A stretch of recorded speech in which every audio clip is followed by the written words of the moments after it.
حدیث میں آتا ہے قرب قیامت میں دجال ظاہر ہوگا، اسے اللہ نے طاقتیں دی ہوں گی، بہت ساری قوتیں دی ہوں گی، زندہ کو مار دے گا اور مردے کو زندہ کر دے گا،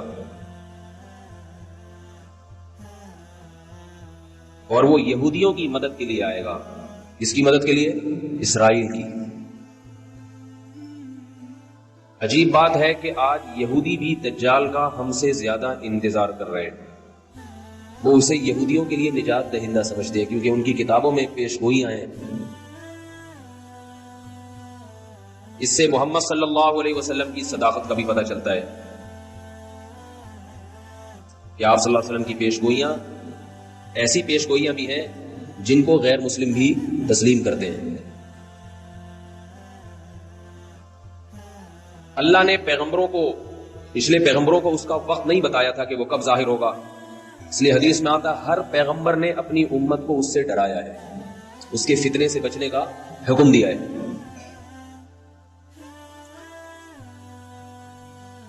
لیکن محمد صلی اللہ علیہ وسلم کے دور تک وہ نہیں آیا، یہ اس کی علامت تھی کہ وہ کس امت میں ظاہر ہوگا؟ محمد صلی اللہ علیہ وسلم کی امت میں۔ اس کا فتنہ ہوگا کیا؟ وہ ایسے طاقت اور قوت کے کرشمے دکھا کر اپنے خدا ہونے کا دعویٰ کرے گا۔ سمجھ رہے بات کو کہ نہیں سمجھ رہے؟ جو ظاہر پرست لوگ ہیں، اور ہوگا کانا۔ حدیث میں آتا ہے کہ خدا کانا نہیں ہو سکتا، اللہ تو ہر عیب سے پاک ہے۔ یہ عجیب بات آپ کو بتاؤں کہ جو گمراہ لوگ ہوتے ہیں وہ کسی کی ایک صفت کو دیکھتے ہیں، اس کے ہزاروں عیوب کو نہیں دیکھتے۔ تو دجال کے طاقت اور قوت کو لوگ دیکھیں گے، لیکن اس کے عاجزی کو، اس کے کاڑے ہونے کو نہیں دیکھیں گے لوگ۔ اتنا بڑا عیب ہے تجھ میں۔ آپ نے فرمایا کہ تمہارا رب کاڑا نہیں ہو سکتا، اور اس کی پیشانی پر واضح لفظوں میں کافر لکھا ہوا ہوگا، کافر۔ یہ بھی علامت ہوگی کہ جھوٹا ہے، کذاب ہے، لیکن ظاہر پرست لوگ اس کی طاقت کو دیکھ کر اس پر ایمان لائیں گے۔ حدیث میں آتا ہے اس کے ایک طرف آگ ہوگی اور ایک طرف باغ ہوگا، جو اس پر ایمان لائے گا اس کو باغ میں داخل کرے گا، اور جو ایمان نہیں لائے گا اس کو آگ میں پھینک دے گا۔ آپ صلی اللہ علیہ وسلم نے فرمایا جو آگ ہے حقیقت میں وہ جنت کا باغ ہے، اور جو باغ ہے حقیقت میں وہ آگ ہے۔ آپ صلی اللہ علیہ وسلم نے فرمایا جمعہ کے دن سورہ کہف پڑھنے والا دجال کے فتنے سے محفوظ رہے گا۔ دجال آئے گا کیوں؟ یہودیوں کی مدد کے لیے۔ کس دور میں آئے گا؟ جس دور میں حضرت مہدی ظاہر ہوں گے۔ سمجھ رہے نہیں سمجھ رہے بات؟ اور دجال کو قتل کون کرے گا؟ مسلمانوں میں طاقت نہیں ہوگی دجال کو قتل کرنے کی، اس کی طاقت اور قوت کی بنا پر۔ آپ صلی اللہ علیہ وسلم نے فرمایا، روایات میں آتا ہے عصر کی نماز کا وقت ہوگا، حضرت مہدی شام میں، جہاں آج بڑی لڑائیاں ہو رہی ہیں، اللہ تعالیٰ ان مسلمانوں کی مدد فرمائے، شام کی مسجد میں دمشق میں حضرت عیسیٰ، حضرت امام مہدی وہ امامت کے لیے عصر کی نماز میں کھڑے ہوں گے مصلی پر۔ اچانک جب اقامت سے فارغ ہوں گے دیکھیں گے کہ آسمان سے حضرت عیسیٰ ابن مریم علیہ الصلوۃ والسلام فرشتوں کے کندھوں پر ہاتھ رکھ کے نیچے کی طرف نازل ہو رہے ہیں۔ یہ بات یاد رکھیے، یہ بات قرآن سے بھی ثابت ہے، صحیح احادیث سے بھی، کہ حضرت عیسیٰ علیہ السلام پر موت واقع، بولو بھائی، نہیں ہوئی ہے۔ اور رسول اللہ صلی اللہ علیہ وسلم نے فرمایا جب حضرت عیسیٰ علیہ السلام نازل ہوں گے قرب قیامت میں تو حضرت مہدی ان کے اکرام میں مصلی ان کے لیے خالی کر دیں گے۔ حضرت مہدی حضرت عیسیٰ کے لیے مصلی خالی کر دیں گے کہ آپ نماز پڑھائیں۔ اس سے پتہ چلتا ہے کہ اگر کوئی بزرگ آئے تو امام کو چاہیے کہ اس کے اکرام میں، اگر وہ بزرگ امام سے اوپر والے مرتبے کا، اس کے اکرام میں اس کو نماز کی پیشکش کرے کہ آپ نماز پڑھائیں۔ حضرت عیسیٰ علیہ السلام اس پیشکش کو مسترد کر دیں گے اور کہیں گے کہ اس کام کے لیے اللہ نے تمہیں ہی منتخب کیا ہے۔ کیوں؟ اس لیے کہ حضرت عیسیٰ اگر امامت کر لیتے تو یہ اس کی علامت ہوتی کہ محمد صلی اللہ علیہ وسلم کی بجائے اب حضرت عیسیٰ علیہ السلام اس امت کے نائب ہیں۔ اس میں اشارہ کر دیا کہ نہیں، اس امت کے امام اب بھی محمد صلی اللہ علیہ وسلم ہی ہے، اور انہی کے امتی ہی امامت کریں گے۔ بتا دیں گے میں امامت کرنے کے لیے نہیں آیا، پھر کیوں آئے بھائی؟ کیوں آئے؟ یہودیت سے انتقام لینے کے لیے۔ سمجھ رہے ہیں بات کو؟ اور اس امت کو اللہ نے جو کام دیا ہے لِيُظْهِرَهُ عَلَى الدِّينِ كُلِّهِ، کہ یہ دین تمام ادیان پہ غالب آ جائے، اسلام کی حکومت پوری دنیا پہ قائم ہو جائے، اس دین کی تکمیل میں چونکہ سب سے بڑی رکاوٹ یہودی ہے، لہذا اس یہودی کے خلاف علم جہاد بلند کرنے کے لیے یہ پیشگوئیاں محمد صلی اللہ علیہ وسلم 1400 سال پہلے کر رہے ہیں. اور آج اگر دنیا کے حالات دیکھیں، آپ دنیا کے حالات دیکھیں تو آج زمینی حقائق بتا رہے ہیں کہ اسلام کا سب سے بڑا دشمن کون ہے؟ اسرائیل ہے، جو امریکہ کو استعمال کر رہا ہے اپنے مفاد میں، برطانیہ اور امریکہ کو، اور امریکہ اسرائیل کے مفاد میں استعمال ہو کے اپنے آپ کو بھی برباد کرتے چلے جا رہے ہیں.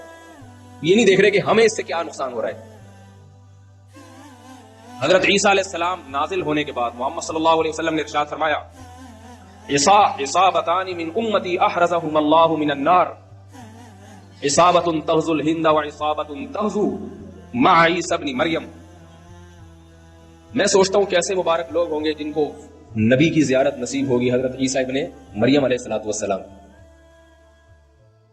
کاش اللہ ہمیں بھی ان لوگوں میں شامل کر لے اور ایسے کاموں کی توفیق عطا فرمائے جس سے ان لوگوں میں شمولیت ہمارے لیے آسان ہو جائے. فرمائے میری امت کے 2 گروہ ایسے ہیں جن پر اللہ نے جہنم کو حرام کر دیا ہے.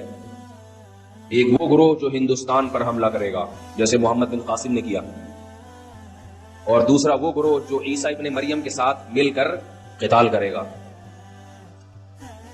جہاد کے مخالف لوگوں کو اپنے نظریے پر غور کرنا چاہیے. ایسا نہ ہو جہاد کی مخالفت آپ کو اندھا کر دے اور آپ اسلامی تعلیمات سے پیچھے ہٹ جائیں. اللہ نے جو کچھ جہاد سے محبت کرنے والوں کے لیے، جو کچھ اللہ نے اس دنیا میں اور آخرت میں رکھا ہے، وہ مخالفت کرنے والوں کے لیے نہیں رکھا. حضرت عیسیٰ علیہ السلام نازل ہو کر جہاد کریں گے اور حدیث میں آتا ہے کہ دجال کو قتل کریں گے. یہی وہ دور ہوگا جس میں یاجوج ماجوج ایک مخلوق ہے جس کا قرآن مجید میں تذکرہ ہے. بہت بڑی مخلوق ہے، بہت کثرت سے ہے. کسی وادی میں ان کو بند کیا تھا حضرت ذوالقرنین نے. حضرت ذوالقرنین نے سیسا پلائی ہوئی دیواریں کھڑی کر کے یاجوج اور ماجوج کو وادیوں میں بند کر دیا. وہ وادیاں کہاں ہیں اس کا ہمیں نہیں، کوئی کہتے ہیں چین میں، کوئی کہتے ہیں دیواریں چین کے پیچھے، کوئی کہتے ہیں کہاں ہیں، ہمیں نہیں پتا کہاں ہیں. یہ سوال ہی فضول ہے، کہاں ہیں؟ اللہ نے جہاں کرنا تھا وہاں کر دیا.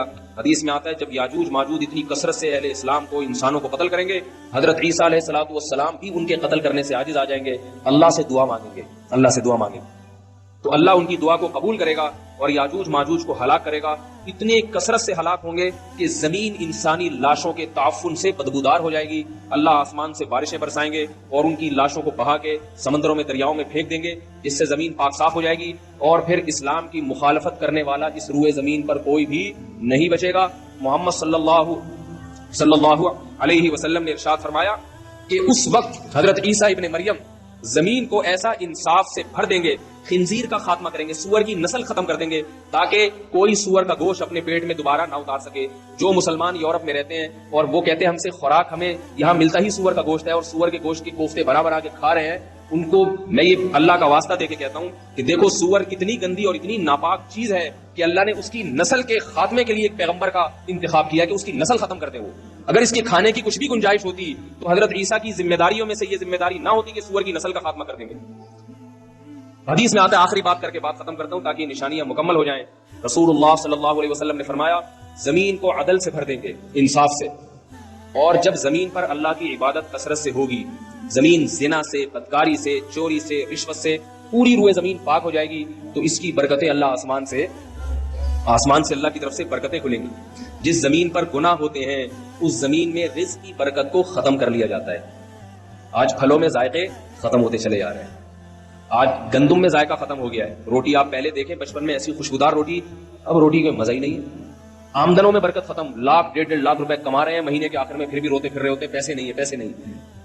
تو محمد صلی اللہ علیہ وسلم نے فرمایا جب زمین میں تقویٰ ہوگا اور اللہ کی عبادت ہوگی تو اللہ اپنی برکتیں کھول دیں گے. آسمان سے ایسا برکت والا پانی برسے گا، ایسی بارشیں ہوں گی زمین میں کہ آپ نے 2 مثالیں دی، ایک انگور کی اور ایک انار کی. فرمایا انگور اتنے بڑے بڑے پیدا ہوں گے کہ ایک انگور کے دانے کو نچوڑ کے کئی لوگ گلاس بھر بھر کے سیراب ہو جائیں گے اس سے، اتنے بڑے بڑے انگور پیدا ہوں گے.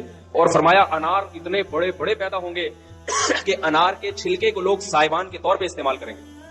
انار کا چھلکا باقاعدہ چھتریوں کی طرح بڑا ہوگا. انار کتنا بڑا ہوگا، اس کے دانے کتنے بڑے بڑے. یہ اللہ کی طرف سے انسانوں پہ رزق برسے گا. کیوں برسے گا؟ کہ انسان تقوی والی زندگی پر اور حلال والی زندگی پر آ جائے. یہ کام تو میرے بھائی حضرت عیسیٰ کے زمانے میں ہوگا اور انشاءاللہ ہو کے رہے گا.